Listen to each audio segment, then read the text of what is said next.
Yep. It is 6 minutes over. Sneha garu, we can wait for a few more minutes. We'll give people to join and then we'll start the meeting. Yeah. Just let you know, Justin and Babu, this is live telecasted, I don't know, some different streaming media. And, Sri Ram Garu are going to explain about TANA and the purpose of TANA and all. But we are expecting this video to reach lots of people across.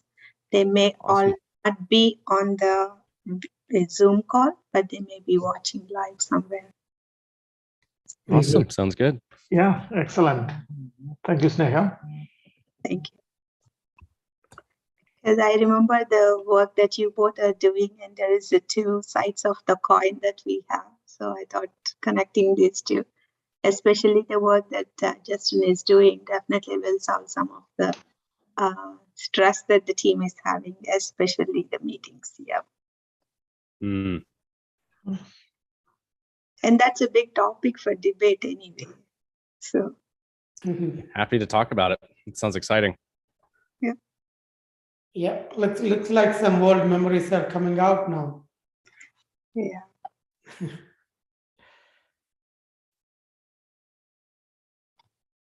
We can get started maybe. Yeah, I think we can get started. Yeah, let me just make sure that everything in the back end is okay.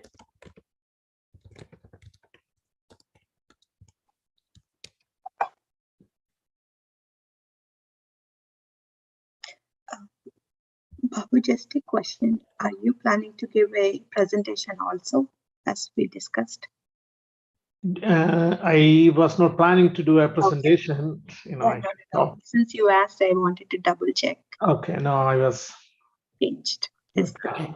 Yeah, Sneha garu, we'll start. Okay. Okay. Okay. And also recording, just in case. Okay. Andarki namaskaram andi. Hello everyone. Good afternoon or good evening, depending on where you're joining us from. As you know, TANA has been doing very, very good programs.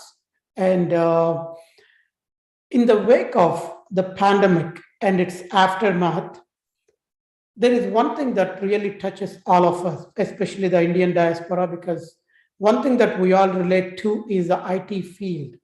So definitely IT field is affected with the pandemic because it has shifted the perspectives from either all work in office to all work from home, etc. And today we have distinguished people to talk about it.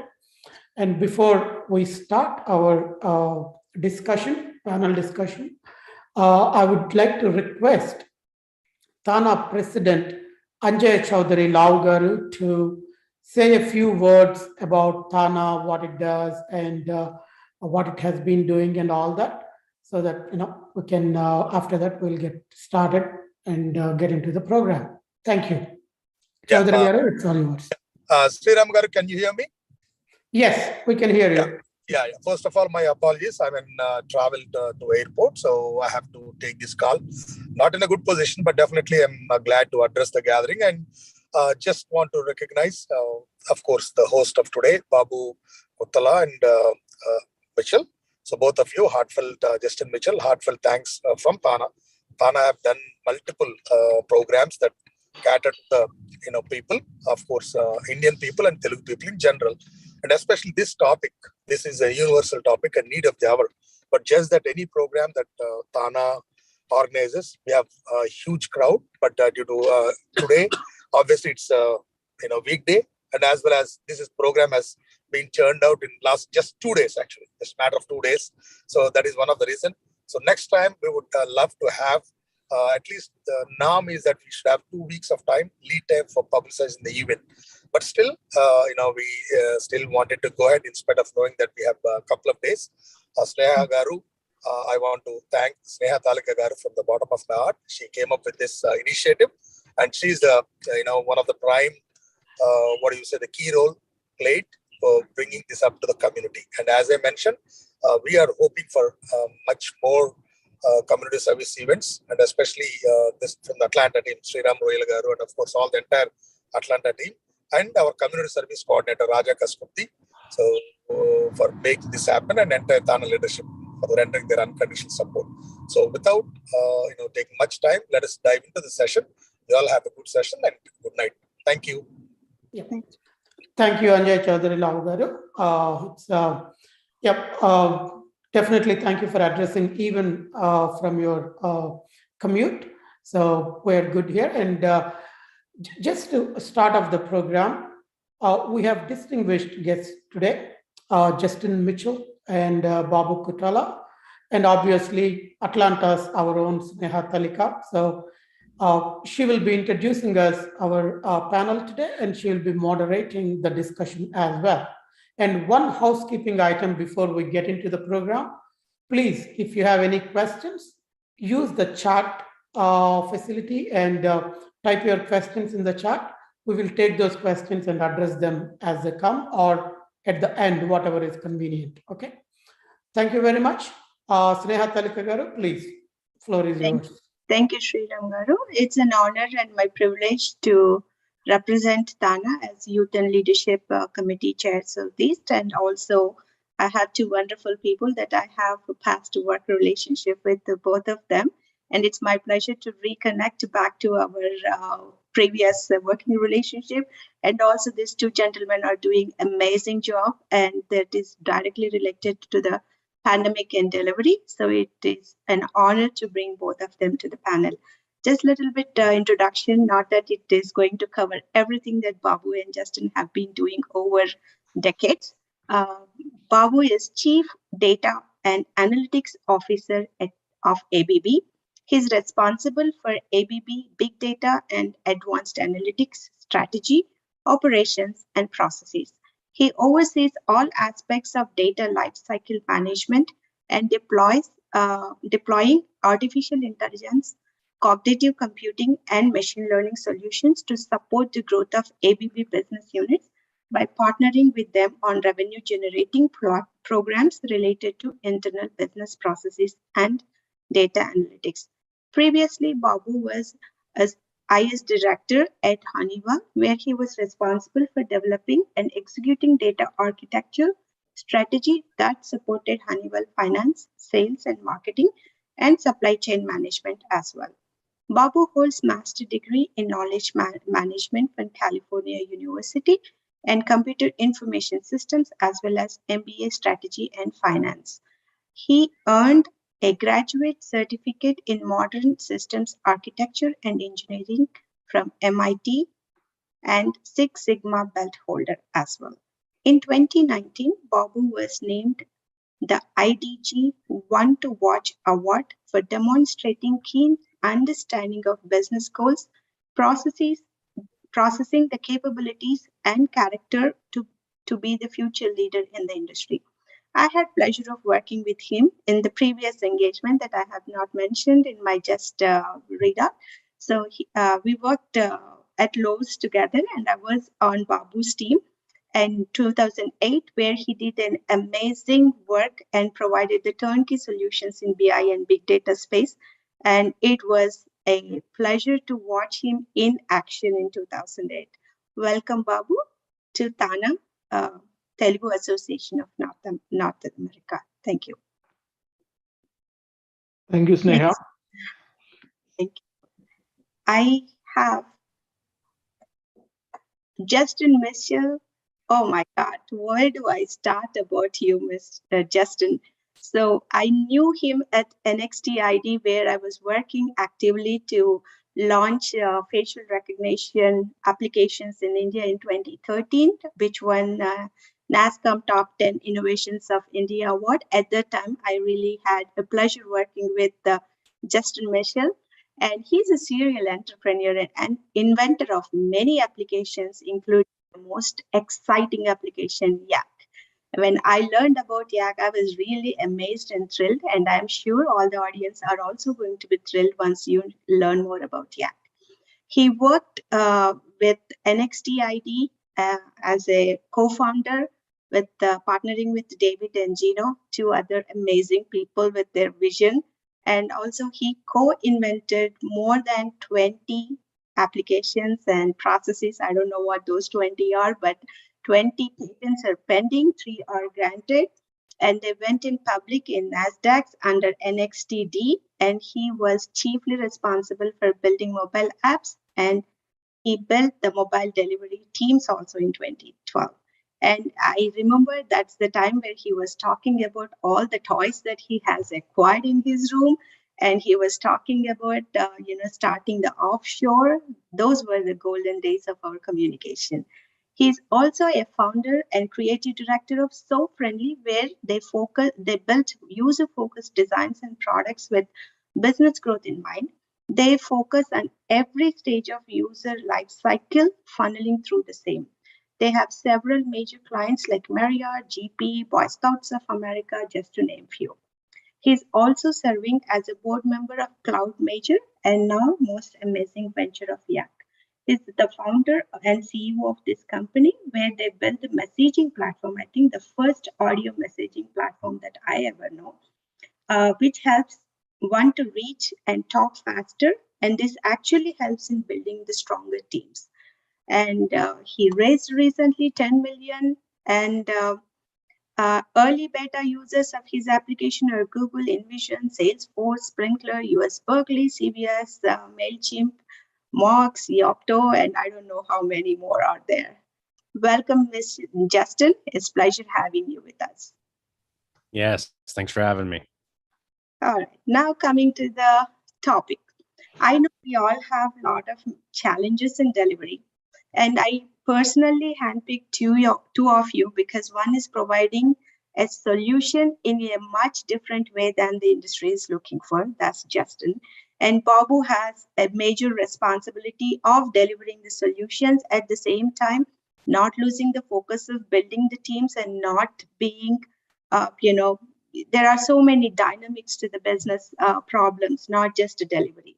So, Babu, in last 2 years, what are the different challenges that you faced from the delivery perspective? So thanks, Neha. So what isn't it, right? So ABB is a $29 billion industrial manufacturer, right? And we have around 700 factories around the globe. And we operate in 100 countries, 105,000 people. And we have over 50,000 plus products lines, right? And we need and we use almost like 5 million raw materials on a daily basis. Okay, so this is a very complex business, right? Running in a traditional industrial manufacturer, and look at if some of our factories are around the globe, and the supply chain model is also the supplies also around the globe, right? So if you look at the pandemic, the entire supply chain got disrupted, logistics stopped, employees couldn't able to come to work, right? And also middle of this, the key thing is we need to act very fast because we didn't. This pandemic came out of nowhere, right? So the traditional IS delivery and IS response might not work, right? One is people are working from home and their lifestyle is also disrupted. Meanwhile, we also have a commitment to our customers to give our products on time. So this was a quite interesting, challenging time for the last 2 years.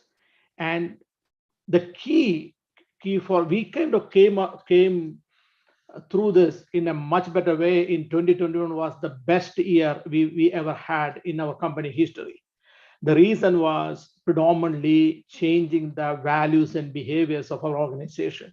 People are become very agile and also taking more ownership and accountability and able to kind of, I would say, adopt and go by response to the particular event in a very outcome-based kind of responding to an outcome-based behaviors within ABB.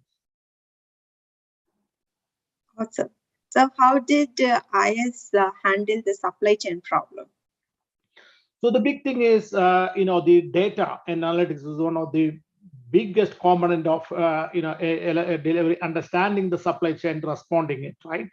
because we need to know basically, okay, where are our factories and what are our deliveries commitment? And also we need to look at, okay, what is our suppliers commitment as? And we know, and because of this pandemic, with a lot of things happening, we also need to understand the supplier risk, right? Some of the suppliers are literally going out of business, right? So we need to understand that information. So we're doing a lot of third-party data integration, understanding the risk of the particular suppliers, their viability to deliver, and also this pandemic information correlating that particular factory and the area to understanding, okay, what is the impact in that particular area? Do we have an opportunity to route this manufacturing to some other areas where there's less, pandemic impacted? So all those things, we were using a lot of data and analytics. And the key thing is, even for that, we also need to act very fast. So we are literally using a lot of new kind of borrowing from some of the methodologies from the software development, which traditionally won't use in the back office development, such as, design thinking process, building user stories and using some agile methodologies, okay, how you can, continuously integrate and release on demand. Some of the, the software product development methodologies, and we were using in the back office side, right? And also, we are also looking to kind of reskilling. When I say regrouping the resources within ABB who has a deeper knowledge in this domain, the supply chain, right? So bringing them and merging with our IS team to enable and build these capabilities. So this was a completely different ball game. I would say, we were not following any traditional way of delivering solutions, right?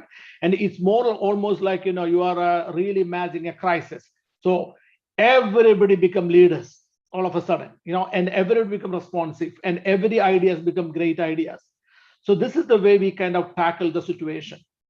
And it was an amazing kind of experience that, the endurance of our employees and the ability to respond fast when there is a crisis.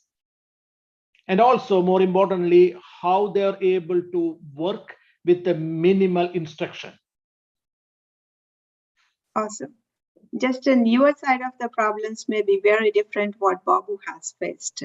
So would you like to share some information about the problems and how did you encounter and what was the outcome? Yeah, I mean, I can talk a little bit more about our customers and the problems that they've encountered and kind of what the advice is that we give them, because I've been remote for like 12 years. I mean, you worked with me at NextID and I barely came into that office. I've always worked in a remote environment. And so I've picked up habits along the way, and the different companies and ventures that I've done over the years, I've seen the way that different companies handle, supply chain issues necessarily kind of on the people side of things, having less people available, maybe available in different time zones now, not in the same office as they used to be. And when you have a lot of processes in your company that are built up around this idea of synchronous communication, let me walk into your office and ask you a question, or let me book a call with you and get an answer very quickly. And all of a sudden that person's not available anymore, or they're on the other side of the world, or they're in a completely different state, a totally different office, they're at home. A lot of that stuff that was baked into the infrastructure of the company, all of a sudden it just falls apart. You can no longer do that anymore. If that person's not available, that answer is not available to you. And so you have to start completely changing the way that your company operates from a infrastructure and process perspective. And a lot of that starts with kind of your perception of fear. A lot of management styles come out of this fear of people are not on the same page. We're not going to move fast enough. This thing is not going to get done. So that means we need to have a meeting about it. We need to get everybody synced up. And then what you end up having is the snowball effect of we have a meeting about a meeting. And then we had a meeting after the meeting to wrap up the meeting, and a meeting before the meeting to do the pre-meeting. And you end up not being able to get anything done. And so one of the things that we're advising a lot of our customers to do is to start moving away from that synchronous real-time meeting and figure out ways to update your team asynchronously. Now, obviously, that's where something like Yak comes into play, where you can give somebody high bandwidth, high context, tone and emotion voice notes or a screen share and say, hey, here's the thing that I'm working on. I have a question. I need feedback on this. There's a problem that I need to solve. And you can give that information asynchronously. Now, you could always follow up with a synchronous real-time call for questions or comments, but trying to figure out ways that you can replace those synchronous meetings with asynchronous ones will start to unlock that time problem that you have as you start to go remote. And during the pandemic, a lot of what we saw, especially from bigger companies, was boom, all of a sudden you're not in the office anymore. Every process that has worked for the last 15, 20 years, however long it might be, all of a sudden doesn't work anymore. And you're almost thrown into this kind of chaotic state of disarray. You don't know what what's up, what's down. You don't know what you're supposed to do. So our biggest advice that we really tell people is to shift that mindset into what we call a calm work environment. So calm asynchronous communication and it can wait mentality is the kind of thing that we keep chanting. It's this idea of it can wait, meaning we're going to let that person be heads down for a little bit, focus on what they're doing and actually get some work done for once. We're not going to barrage them with calls and chats and meetings. And the idea here is setting up your team. And a lot of what Bobby was saying, and just in terms of using those design thinking and kind of the agile, way of working, a lot of what you have to do there is set up your tasking and your productivity chain from a perspective of making sure that it's few times as often people are not reliant on somebody else in that chain. And that starts with setting up your tasking in a way that you understand that it can wait and it will wait. And that means that whatever that person's going to do in that kind of tasking chain is they're not going to be relying on somebody else getting their stuff done for them to be successful.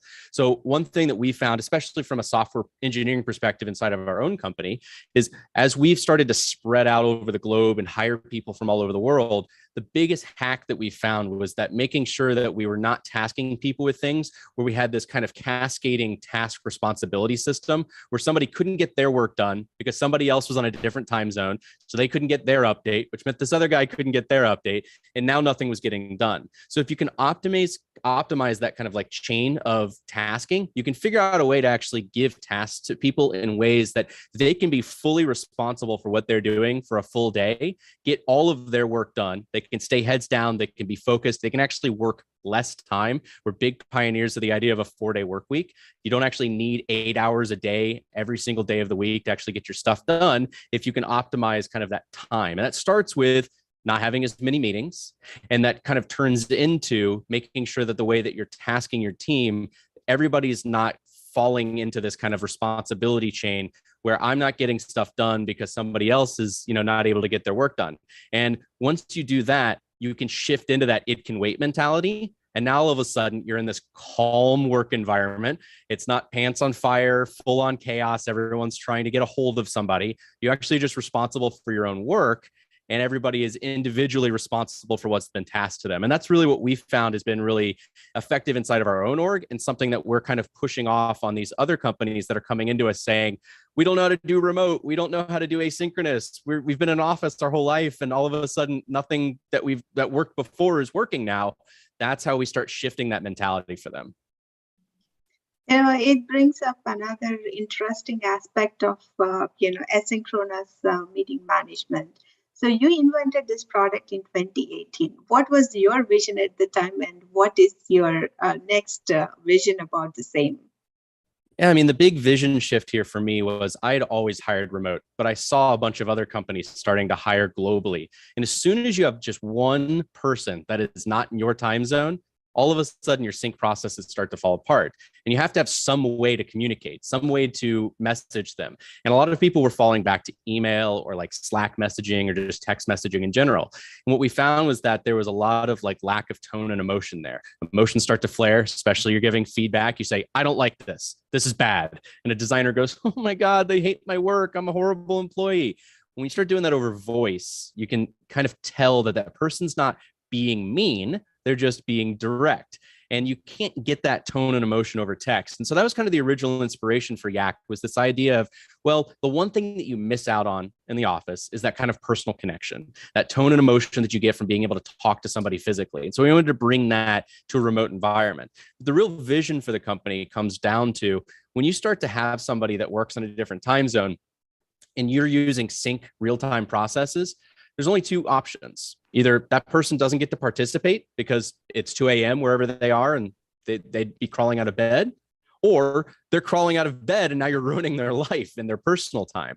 So you can only have one of two options. They're not included in the company, or they hate working for the company because you've totally messed up their entire personal life. So the only third option is to get rid of the sync process and start having a way that you can do something async, where you can update somebody without everybody being on the exact same timetable. And so our vision for Yak, and our vision just for companies in general, is, well, what do meetings look like in 5 years? When you need to meet with 6 different people across, 4 or 5 different time zones, how are you going to do it? Well, it can't be real time, because it'll just be impossible. It'll be either rude or exclusionary.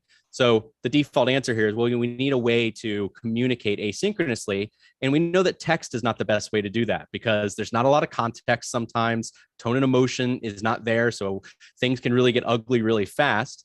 And so voice was really the answer for us. So that's why we started building Yak, which was an asynchronous way to communicate with your voice.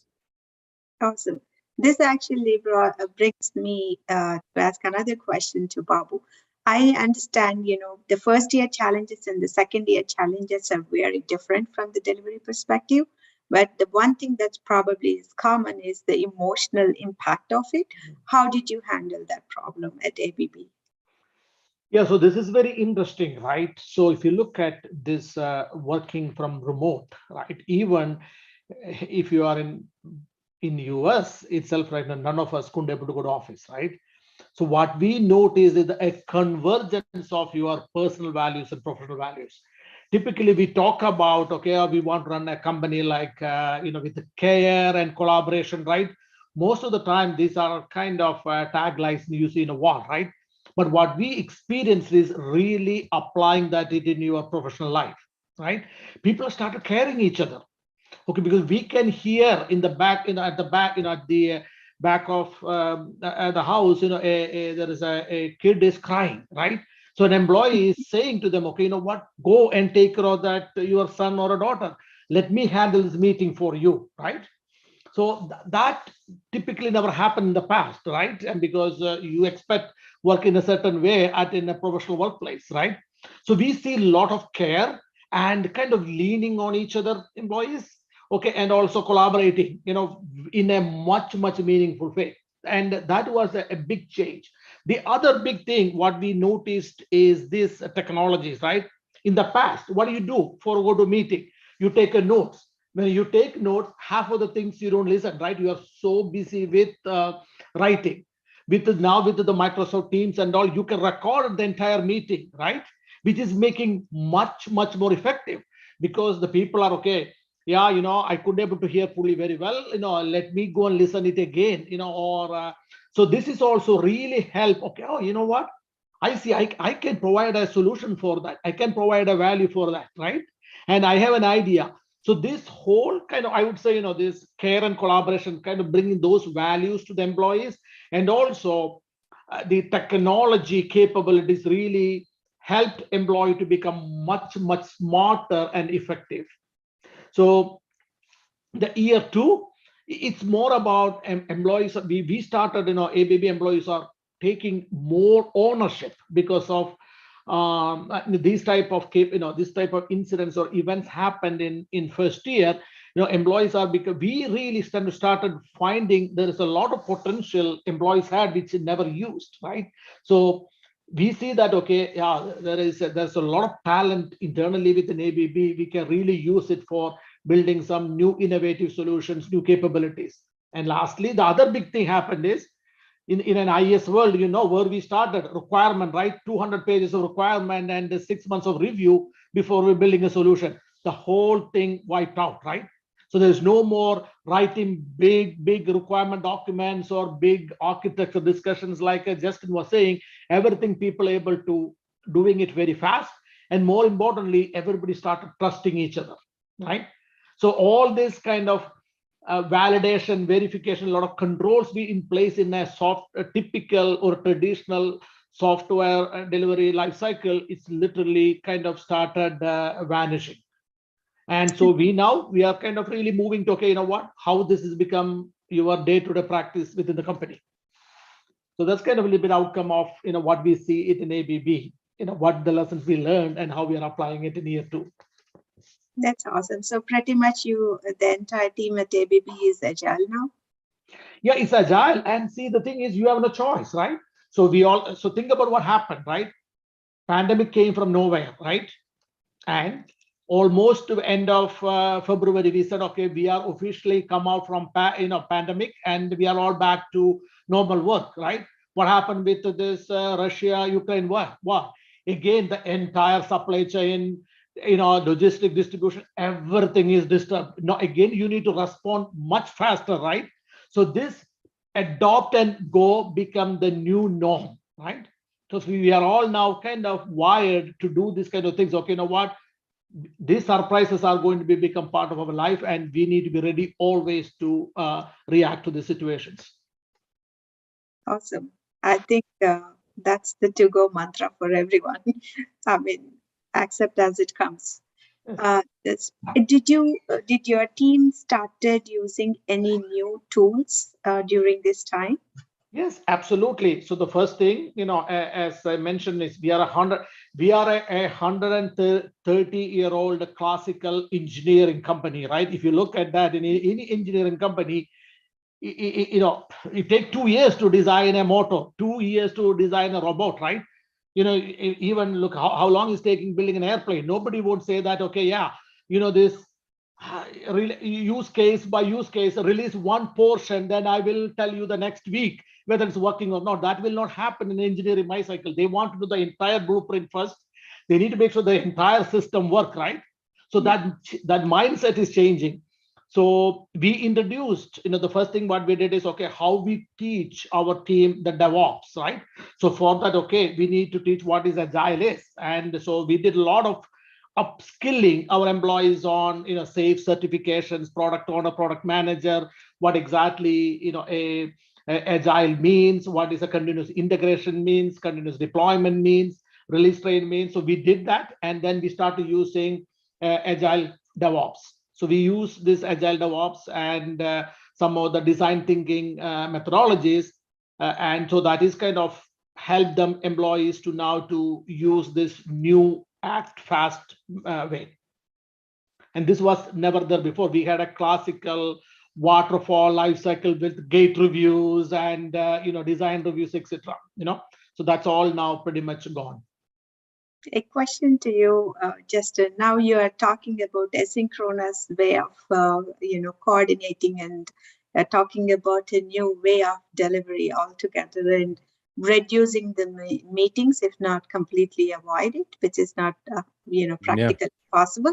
So a question, like, do you think your employees are 100% remote, or they are going to be hybrid remote, or what do you look at them in next coming days? Yeah, I mean, when we think about remote and hybrid, we really typically just say there's no such thing as hybrid. Once you're hybrid, you're remote. You have one employee that's remote. You can't have non-remote policies. You just have to have remote policies. So it doesn't really matter. The hybrid model doesn't exist because at the end of the day, it's just a remote model. And sometimes people are in the office, but you still have to assume remote. So it doesn't really change the way that your system is set up or your processes are set up if sometimes people are in the office. Because if at any point in time anyone is ever remote, you're a remote company and you have to have remote processes. And a lot of what Baba was just saying is like really interesting to me from their company's perspective, because it's implementing some of the best practices that we teach companies, which is ensuring that people are not singularly responsible for processes. So like having CI/CD pipelines set up, insanely important, because especially in a remote environment, that guy's internet goes down, his laptop goes bust, he's unavailable, he's traveling, he's in a different location. If you're in an office environment, it's typically sitting on a server somewhere in an office, situation. Someone can go to a physical building and press a button to deploy new code. But once you start to scatter and you go remote and people need access to stuff outside of it, you don't have those processes anymore. And so you need to have something like a CI/CD pipeline set up so that one developer goes off, he doesn't have the keys. He doesn't have the keys to the kingdom. Anybody can log in and they can, as long as they have the access rights, hit that button and get that deploy started. So, it's interesting how, Babu's company is doing this and how it mirrors a lot of what like just general software development best practices are. But one thing that we've found that has been a huge unlock in just sort of team dynamics, adopting new processes and new tools, is this idea of being a self-starter. We really kind of pushed on our team this idea of like, look, if you have a problem, you need to figure out a solution to it. And you can't try to go find that from somebody else on your team. Google that problem, look it up yourself, teach yourself how to do it. So even inside of like our job requirements, when we're hiring people, that is like a huge skill that we're pushing for. Is like, you need to be able to self-solve, figure out the issue on your own and solve it. And a lot of that has to do with setting up tools and processes in place so that they can self-solve it. They have access to pushing a new build live, to solving a bug on their own instead of having to wait for another engineer to come online to push the big red button. You know, a lot of it has to do with setting up all of these, you know, tools and applications and cloud services and DevOps stuff in a way that it enables your team to actually be successful in a remote environment. So it's really cool hearing you say that you guys are getting all that stuff set up, because that's really like the key to success here when you start to, you know, fracture outside of your office, is ensuring people can be successful on their own. Yeah, I asked this question specifically because I read you tweeting and also talking about 4-day work week versus 5-day work week. So what's your take on this? I know, Justin, you were a big advocate of 4-day work week, so that we can have a lot more time to balance our personal life. But coming from a very traditional organization like ABB, it probably is too rational and radical idea even to process that. What's your take on that, Babu? So one thing, we learned in ABB is, as I mentioned, in an engineering companies, is very task driven, right? It's a very process driven. It's a task and activities, right? We changed into outcome based, right? When you start working on outcome based, this, whether you work 8 hours or 4 hours or 10 hours, really doesn't matter, right? Because you see the productivity. So that's a big change, and we are all moving towards that direction now. Okay, you know what? It's more self-ownership, accountability, outcome-based, and being kind of a self-aware and self-discipline and self-guide, right? And self-managed. This change is a big, and everybody learned that, because it's not just, okay, what a millennials need to learn this. The entire company learned, because this has become the necessity in the personal life on a daily basis when we deal with the pandemic, right? So now, some of the courses or some learning things we are doing even from the learning team in ABB HR is, okay, managing emotional intelligence, right? We had the whole week is for about meditation. How can you meditate while you're working, and what are the things you need to do? So a lot of these type of courses and the classes are really happening now within ABB to help employees to become being more control around this, control of their emotion and control their day-to-day life or personal life, which ultimately help them to become highly productive. Awesome. So how did you measure the productivity during the pandemic time? It's not the same metrics that you used to do before, right? Yeah, it's the speed, right? It's for us, is the less business disruption, right? And that's a classical example, right? As I said, as I mentioned earlier, if you look at in our 2021 and the 2020 earning releases, we had the best year. We had the very best year. And it's not possible if employees are not really acting for that to make it happen, right? So that was a clear indication of how we become so productive, because we able to contain this pandemic issues with a minimal business disruption, and our customer satisfaction went all-time high. The reason is everybody becomes so transparent, right? And everybody becomes so collaborative. So that is the way we kind of noticed. And and majority of our IS workforce, we have back in India, as you know, with this great resignation, the talent, but we never faced that issue. I mean, even though people are leaving, we had a 20% attrition, but the people were very prepared. We know that there will be 21% or 25% attrition. So what I mean by that, it is, there's a lot of self-preparedness is already happening, that becoming their daily, day-to-day DNA. So that is kind of helped us to become less disrupt in our business operations and our business goals. There's two questions. How did your company measure the productivity, and did it increase or decrease the attrition during this time? So I think it's super exciting hearing exactly what Babu just said. It's something obviously you guys have been around for a while, but it's so refreshing to hear what I would call kind of a legacy company already changing their mentality from butts and seats productivity. That's what we call that green status indicator on Teams or Slack. Oh, you're working because you're here.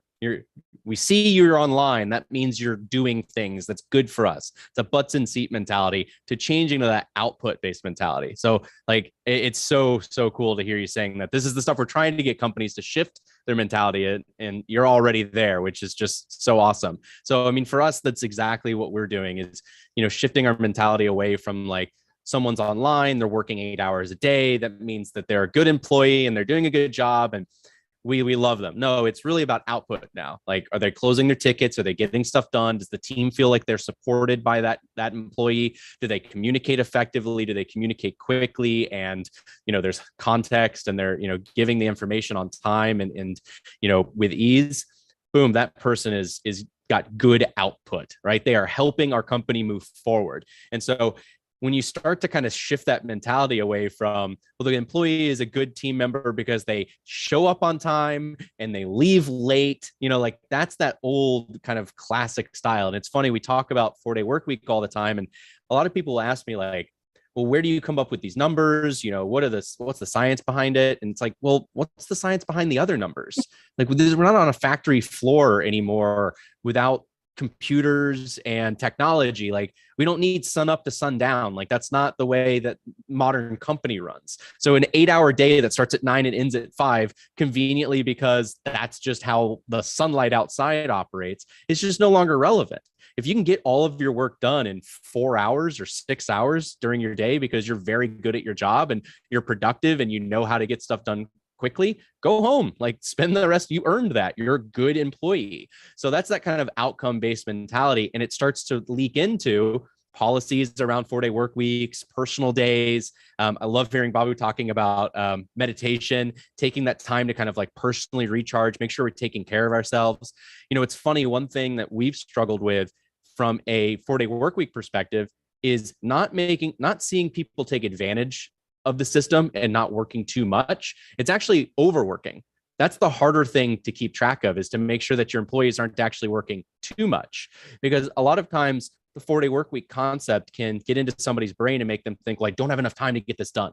I need to work extra hours today to hit my deadline, because we're so entrenched in this idea of like, 8 hours a day, this is how I need to get my stuff done. Tasking is set up in that way. And if you're trying to break that mold, it actually takes extra effort for you to check in with a team member and go, you're going to burn out. Slow down. It's okay if that's not released on Monday. Like, if it's on Tuesday, we will be fine.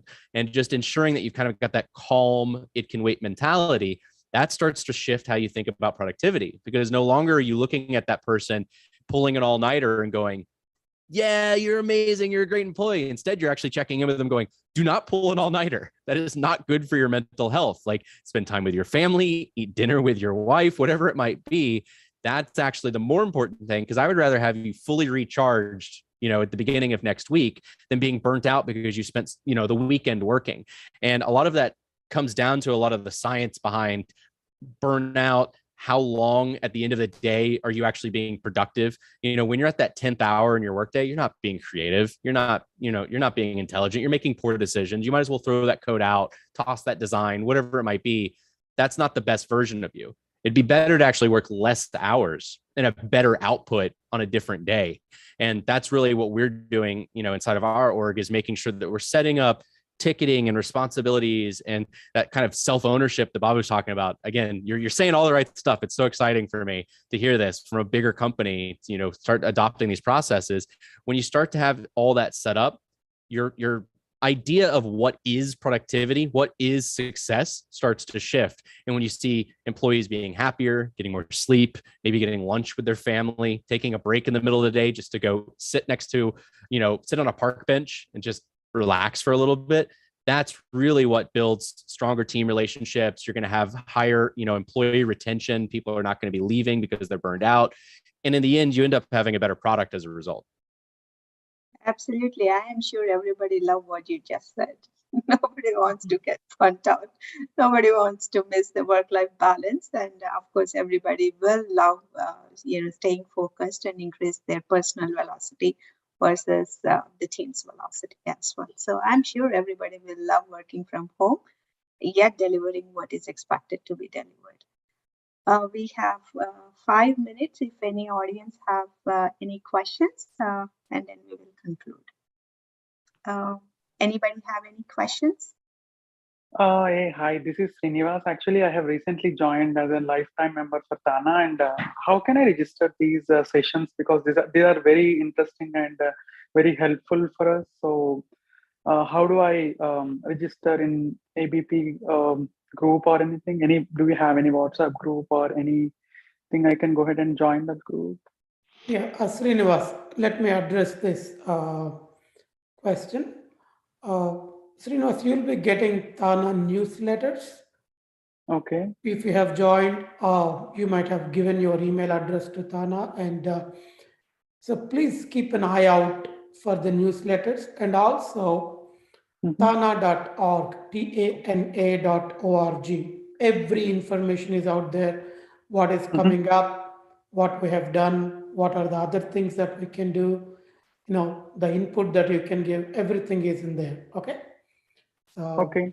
Yeah. Or else you can also email like info@tana.org. So those email address also will be active. Sure. Thanks. Thanks a lot. They don't have questions. I have one more question. What is too many meetings versus too few meetings? Because when I open my calendar, not just me, everybody, when they open their calendars, 80% of the time is blocked. And even to have my lunch, I need to block my time. Like, hey, I'm really hungry.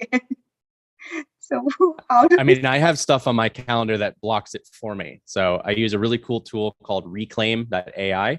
That adds exercise time, morning catch up, afternoon catch up, lunch. It just blocks time on my calendar. And it's cool because it does it automatically. Like, so if you wanted to schedule a meeting with me, it'll actually shift my lunch for me, but it makes sure that I always have time for lunch. So I highly recommend using something like that. But, to be honest, I would say on a daily basis, I think 2 to 3 meetings is the most that you should have. Babu, what number is the sweet spot in your mind? So I agree. I am kind of pushing so hard, to get into maybe no more than like 4 meetings, no more than 2 hours, right? In meetings, because the other 6 hours, we want to do a lot of thinking, creativity, innovation, learning, preparation, actual work, right? Yeah, exactly. Correct. That's what we do. And with these tools, right?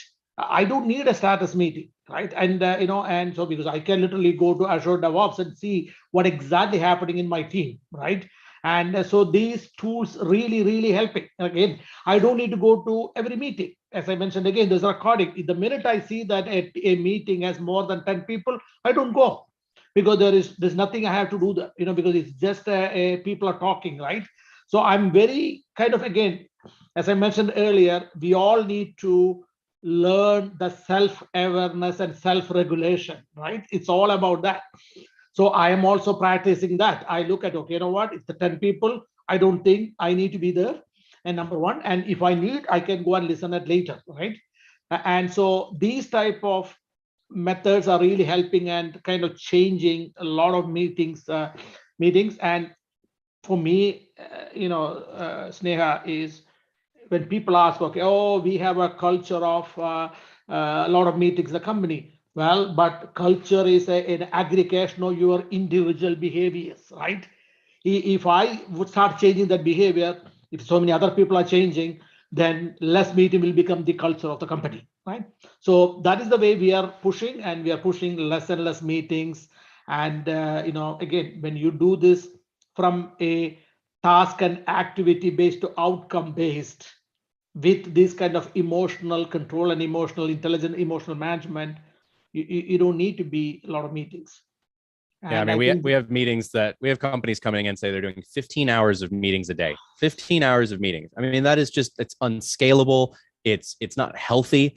And I think what you said is so true. It starts at an individual level, because if you start breaking that default behavior of, oh, this needs to be a meeting, right? If you record something ahead of time and send it off as a link, it's very easy to, record your screen, show a document, type something up, talk somebody through it on a voiceover. You can eliminate so many meetings just by changing that default behavior. I will say though, managers that are maybe listening to this on the replay, it starts a lot of times with you. You as an individual need to start defaulting off of that synchronous. We have to have a meeting mentality. And a lot of times it comes from fear that your team's on the right page. And if you can shift your mentality on that output driven productivity, you can start shifting your mentality around, we need to have a meeting. And as individuals start making those new choices inside of your org, you'll start to see those meetings start to drop off your calendar. I agree. And Justin, in a good example, a few weeks ago, one of my co-workers showing his calendar is triple booked.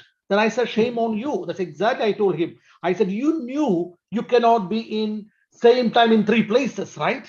So why are you blaming others? It's you are the one accepted this meeting, right? Which clearly you know you cannot attend. Learn to say no. It's okay to decline a meeting, people. It is okay. Exactly. And so that change need to come in within you, not the other person. Okay, don't send the meeting, right? So looks like Venkat has a question.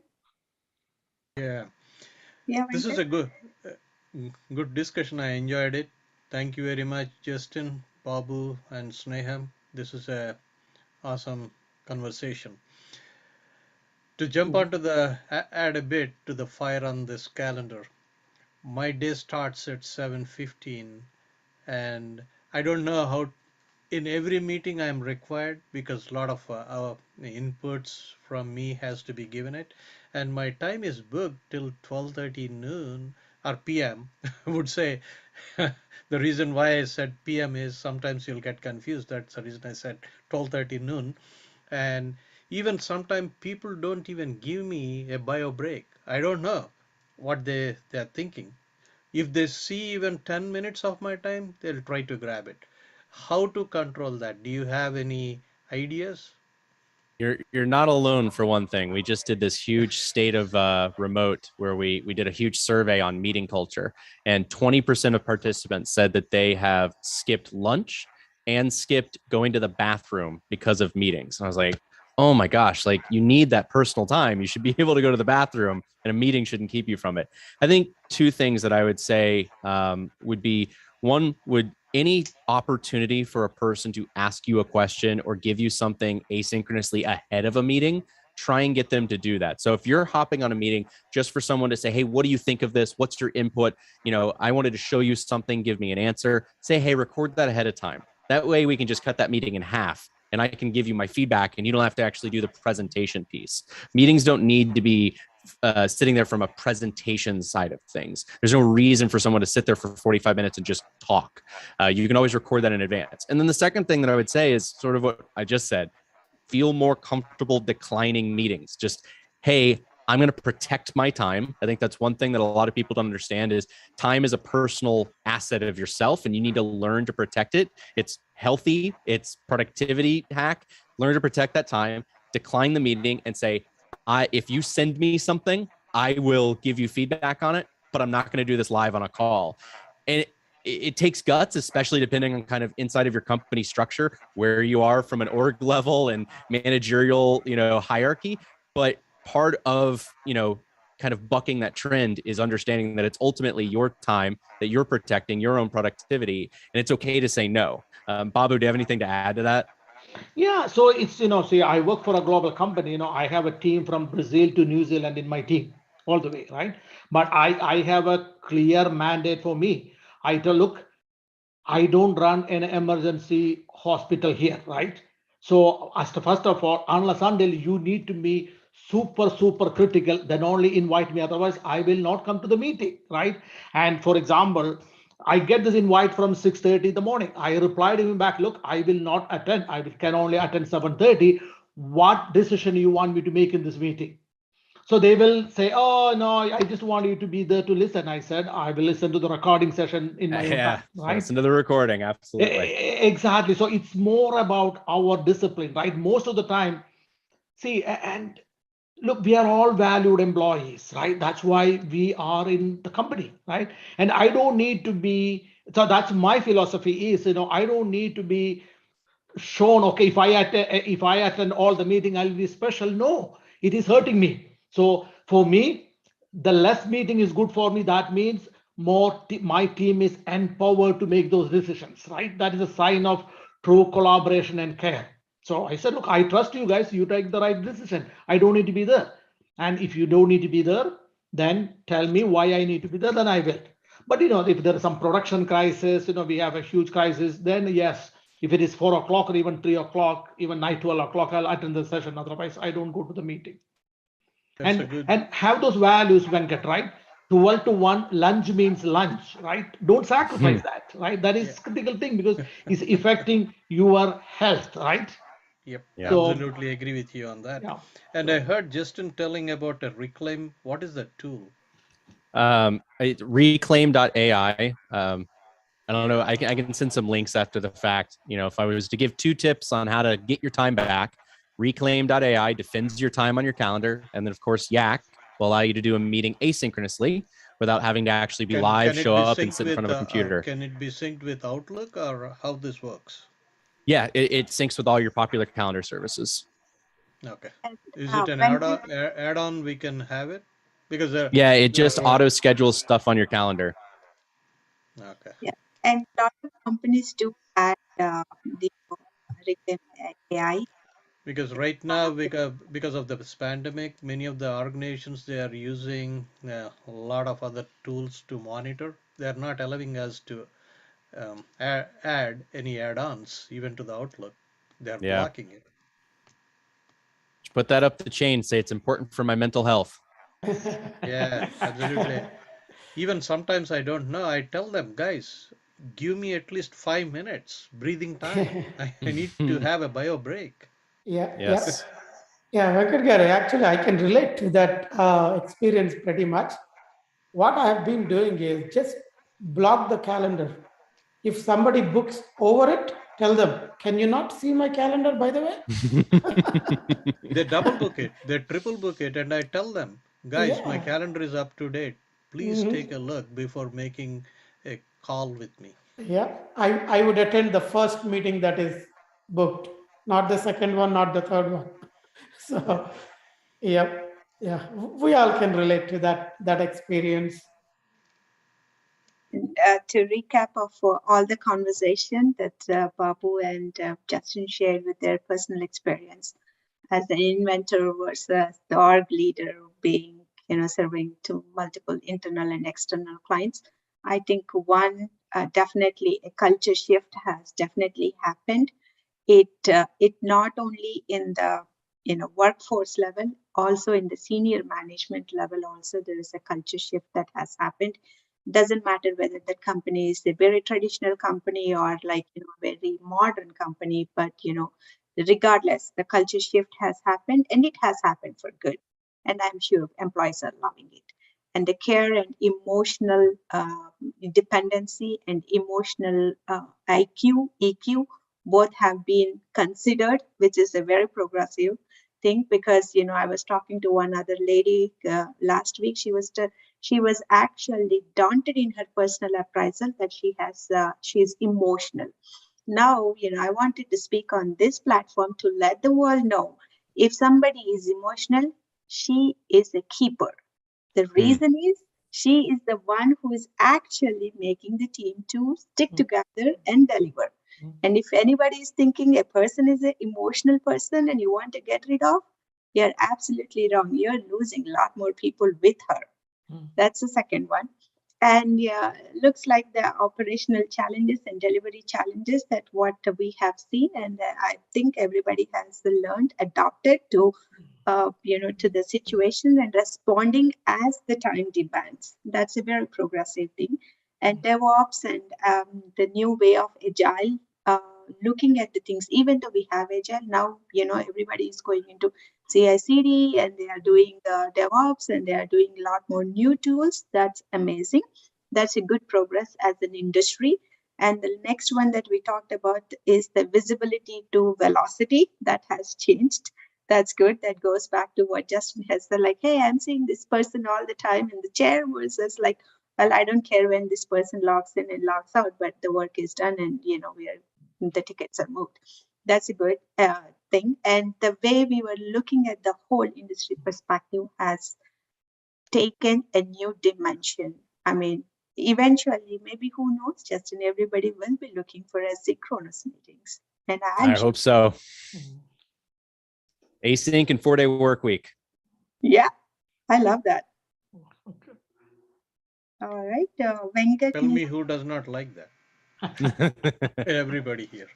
Yes. Well, I am sure everybody will love it. And I'm sure like you will hear a lot more people rejecting the offers or hikes if they are having more meetings in that company or if they are asked to come on site.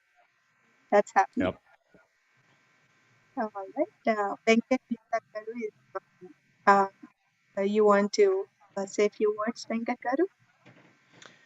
It's a very good conversation, and you engaged everybody, and everybody and even me. I got a lot of information from you guys, and I learned much more. And this reclaim, I will definitely take a look. And I have made a good notes from this conversation, like thinking, especially from Babu, and he started explaining about the innovation, self-awareness, self-learning, and individual behavior, the culture part of it. And even Sneha, you were talking about the emotional person who will be a keeper. Mm-hmm. That's a good word. I like that. And even justice. Justin, you have done an awesome job of giving a lot of tips. This evening, you made my day with and there are a lot of takeaways from these conversations. I really liked it and enjoyed it. And we need to have few more conversations happen like this, which will be educating our group. Well, I'm sure we will come up with another new burning topic with an IT solution. And you Yep. know what? If the companies cannot afford to have a week, at least like companies like Levy's and Sabre, they actually have 1 day no meeting day. That's a good progress. Yeah, I like that, especially So from the situation what I and explained I implement got. those things. And in our next meeting, we'll definitely see what progress we make and how is that acting in the ground. We'll see that. I wanted to thank everyone on behalf of TANA, especially to Babu and Justin for spending their valuable time with us. And I appreciate and thank all our viewers. Unfortunately, I cannot see all of them, but they will be recording. This recording will be played different places. So thank you all the audience and a special thanks to TANA leadership. Thank you. Thank Thank you, you, everybody. Sneha. Thanks for Enjoyed having me it. all. Thank you. Thank you. Bye. Bye bye. Thank you.